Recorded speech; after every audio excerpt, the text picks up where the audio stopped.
Hey, what's up guys? Me Kevin and I'm back for another video. So for today, very quick review lang ng ergonomic chair na nabili ko sa TikTok for around 4,100 pesos lang. So this is a very good ergonomic chair na nabili ko. You can check it out sa link na i-provide ko down below. So sa presyo nito, may kamukha siya. This is yung kamukha niya yung Muso 600 na Pro. I think that's cost around 9,000 to 10,000. Ito 4,000 lang. So, more than half ng presyo na natipid nyo. So, ito siya. Let me show you kung ano yan. So, ito yung chair. Here, dito tayo sa office ko. Yan, ito yung chair. So, ito, 4,100 pesos lang. Ito yung box niya. I think this is the black version ng InPlay na ergonomic chair nila, no? Pero yun, nasa 5,000 plus yun eh. At may color gray lang yon, parang ganitong color. Yung sa wife na chair ko, I think ergonomic chair din yan, pero I think nasa 1.5 lang yan. Ito is around 4,100.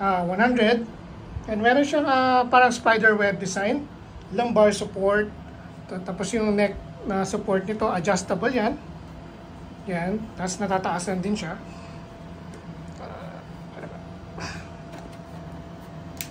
Yan, natataas din siya, ganyan. So, ganyan yung baba. Yan. So, ganyan. So, ayan, meron din sabitan ng damit. I think this is for your jacket or ayan, sa mga coat nyo, pwede nyo sabit dyan. Fully mesh yung kanyang design. So, ayan, mesh yan. Hindi siya foam or what. Mesh yan. So, very comfortable. Lumbar support, though hindi siya adjustable. Fix siya. Firm yet soft yung material. Hard plastic siya all throughout. Ito namang armrest niya is adjustable din. Yung height, dito may button dito.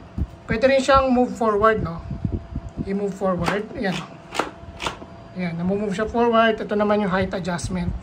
Push button, then pwede nyo itaas yan. At meron din siyang footrest.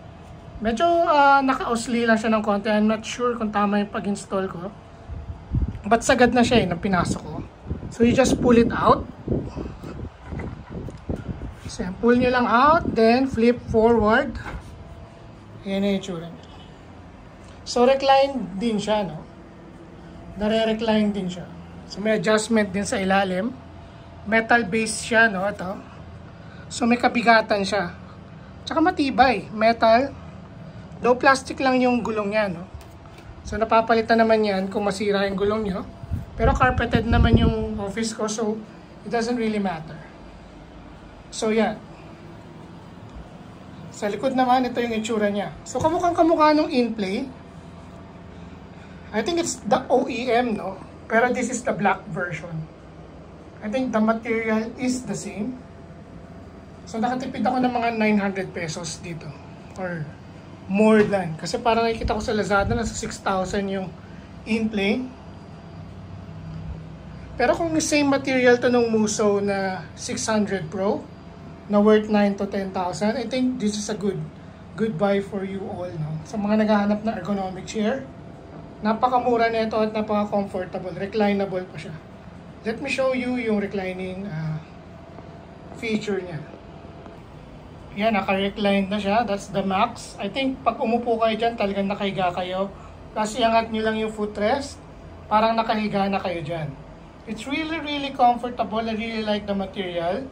Though, hopeful lang ako sa next version nila is na adjust tong lumbar support. But the design itself, I really like it. Very slick. Very comfortable and very solid for the price. I really recommend this chair sa mga naghahanap ng mura na ergonomic chair, lalong-lalo na ako na may lower back pain. Na galing ako sa gaming chair, tsaka yung mumurahin ko na office chair, sumasakit likod ko. This one, hopefully mag-work sa aking lower back at mawala yung aking lower back pain. But for this, let's try it for a couple of months and see kung ano man yun. May follow-up video tayo siguro after 3 to 4 months na ginagamit ko to. But hopefully magtagal ito, pero sa tingin ko naman, yung features niya, yung material niya, I think it's very good for the price, 4,000 pesos, ulitin ko lang. So I'm not really gonna complain about kung ano yung meron dito. You get what you pay for, and I really recommend this one. So, pero kabibili ko lang to. I'll see sa future kung talagang matibay siya. But as far as binubuo ko siya, I can really feel the quality. Though tama lang siya sa presyo niya, no? So, syempre, may mga ergonomic chair na halagang 10 to 15 to 20,000. Of course, it's better. But for the price you get on this, it's really, really good and very sulit. So, yun lang, no? So, hopefully namin natutunan kayo, nakatulong ako sa inyo pag-decide kung naghahanap kayo ng mumurahing ergonomic chair, no? Lalong-lalo na ngayon, maraming competition, mga gaming chair. I'm not really into gaming chair na, no? Kasi nanggaling na ako doon. And I don't really like using it kasi medyo matigas siya at hindi nagtatagal sa akin.